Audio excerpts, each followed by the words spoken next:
It began in silence. The night of December 25, 1991. Snow fell gently over Moscow. Inside the Kremlin, a red flag that had flown for 70 years was lowered for the final time. The hammer and sickle, symbol of a vast empire, disappeared into the dark. On television screens across 11 time zones, people watched as the Soviet Union ceased to exist. Some cried. Others simply turned away. Overnight, a superpower had vanished. But even as the world celebrated the end of history, something else was already taking shape, quietly, patiently, beneath the surface.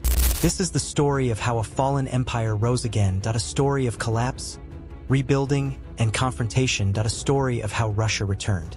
1. The 1990s downfall. The collapse of the USSR left chaos in its wake. 15 republics broke apart. Borders shifted, economies crumbled, and millions found themselves citizens of new nations they had never chosen.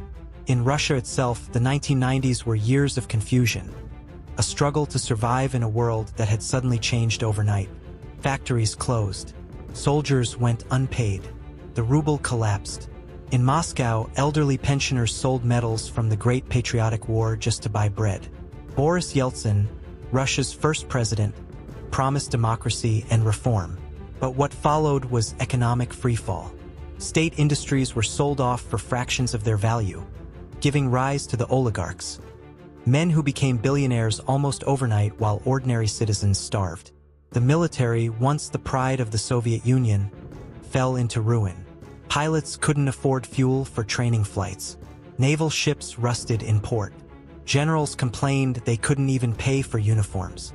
Western advisors flooded into Moscow, promising to guide Russia toward capitalism. Instead, they watched the country fracture under debt and corruption. And while NATO expanded eastward, Poland, Hungary, the Czech Republic, Russia looked on, humiliated and powerless. For many, the 1990s were a decade of loss. Not just of money or power, but of identity. A feeling spread through the population that the world no longer respected them, that the West had won and Russia would never rise again. But that calm wouldn't last, because out of the ashes of that decade, a new figure was about to emerge. 2. Chechnya and Georgia. On the last day of 1999, Boris Yeltsin resigned. His successor, a former KGB officer few had heard of, stepped onto the national stage. His name was Vladimir Putin. He was calm, disciplined, and promised one thing above all: to restore order. At that moment, Russia was fighting a brutal war in Chechnya.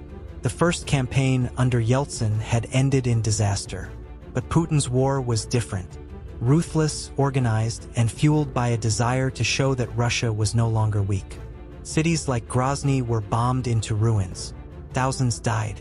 But by 2000, Moscow declared victory. For the first time in years, the Russian public felt the return of pride. Putin's approval soared. He rebuilt the power of the state, silenced dissenting media, and began restoring the military budget. Oil prices rose, bringing wealth back into Moscow. By the mid-2000s, Russia was no longer a failed state. It was a nation recovering its confidence. But the world was changing too. NATO continued to move east. Former Soviet states sought protection from Moscow's shadow. In 2008, one of them, Georgia, became the testing ground for Russia's new resolve. When Georgia's army tried to retake the breakaway region of South Ossetia, Russian tanks crossed the border. The conflict lasted just 5 days. It was short, but it was decisive. The world saw that Russia's military, once written off as obsolete, was fast, modern, and willing to act. For Putin, it was proof that the empire still had claws. For the West, it was the first warning. 3. The Crimea annexation. By 2014, the balance of power in Eastern Europe was shifting again. Ukraine, long torn between Moscow and the West, was in turmoil. Protests erupted in Kiev after the pro-Russian president refused to sign a deal with the European Union. The streets filled with anger, gunfire, and flames. When the government collapsed, Moscow saw opportunity and danger. In February 2014, unmarked soldiers appeared across the Crimean Peninsula. They wore no insignia, but everyone knew who they were. Within weeks, Crimea was under Russian control. A hastily arranged referendum followed. The result? Annexation. For the first time since World War II, a European border had been changed by force. The world was stunned.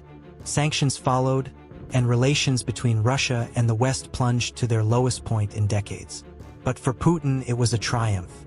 Crimea held deep symbolic meaning. It was the home of the Black Sea Fleet, the gateway to warm waters, and a region many Russians saw as rightfully theirs. Television broadcasts in Moscow showed jubilant crowds waving flags, chanting, "We are together again." For a generation that had lived through the humiliation of the 1990s, Crimea felt like revenge, a correction of history. Inside the Kremlin, the message was clear. Russia was back. But no one realized the danger waiting just ahead.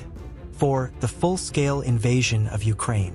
8 years later, the world awoke to a sound it had hoped never to hear again. The thunder of war in Europe. On the morning of February 24, 2022, missiles streaked across the Ukrainian sky. Cities that had once been peaceful, Kiev, Kharkiv, Mariupol, were engulfed in explosions. Russian columns rolled across the border from every direction. Putin called it a special military operation. The world called it what it was, an invasion. For a moment, time seemed to stop. Within days, millions of Ukrainians fled their homes. Men stayed behind to fight. Women and children crowded train stations, holding pets, suitcases, and phones that wouldn't stop ringing.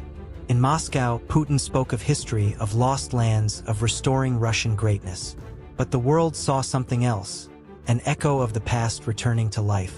The plan was quick victory, but Ukraine resisted. The Russian army faced fierce defense, logistical failures, and staggering losses. In the first weeks, the world watched as satellite images showed convoys stretching for miles, then stopping. By the summer, the war had transformed. Ukraine, armed by the West, pushed back. Russia dug in. Entire cities became rubble. And behind every headline were lives. Soldiers calling home from trenches, families trapped without power, children learning to recognize the sound of sirens before words.